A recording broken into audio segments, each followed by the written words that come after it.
All right. So we've looked at these two Columbo questions. We've looked at what to do when we're in the hot seat and that sort of thing. Now what he wants to talk about in Chapter 7 is this third Columbo question, right?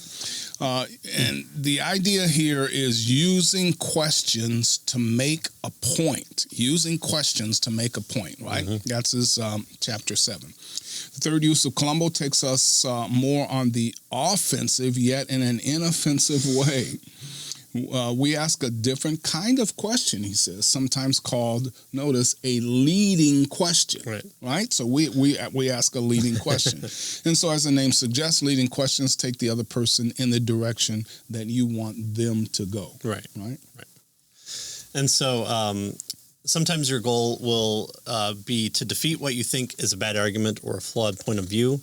And so asking these questions can help kind of move you to the next point that you have to do. And so instead of saying, whoa, hold on, that's a bad point. Let me give you my 3-point reason of why that is. Asking these leading questions is a offensive, inoffensive term, a way to do that. So you're saying, as we'll get on here, kind of, have you considered this? And so you're bringing up a point while still asking a question. Again, that's what Lieutenant Columbo does when he's trying to trap the murder suspect. Not that we're saying that the person on the other side is the murderer.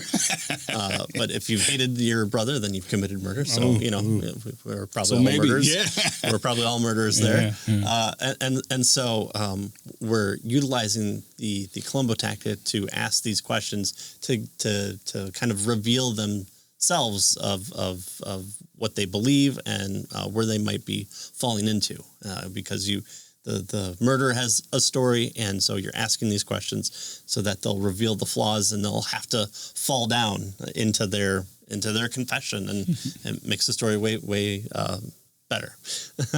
So sometimes you'll want to defeat a bad argument or a flawed point of view, or you may want to use questions to indirectly explain or advance your own ideas. So you're going to be utilizing these. So you're leading the discussion, right? It's a leading question because you're trying to get them somewhere with this particular question. I think one thing that he talks about here is kind of think of yourself as a lawyer as well, not just a detective. But a lawyer can't advance their own ideas. It's an objection, leading the witness, right? But here you're doing it for a purpose, and you're not in a court of law. So you have to think of yourself as a bad lawyer, right? You're leading the witness. Well, that's what I'm trying to do. Right.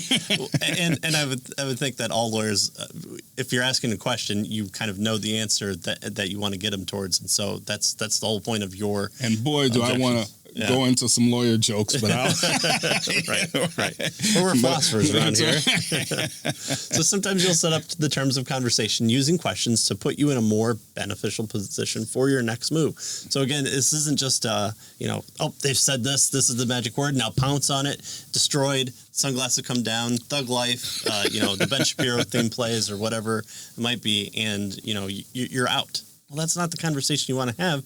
You're wanting to have a legitimate conversation with somebody using questions to kind of be this offensive, inoffensive person that Lieutenant Columbo was. And you're hopefully going to have a gospel discussion that's meaty, hearty, it's good for you, and hopefully you'll be able to present a gospel presentation, or at the very minimal, put a pebble in their shoe. And so this might be a pebble pudding ploy. Yeah.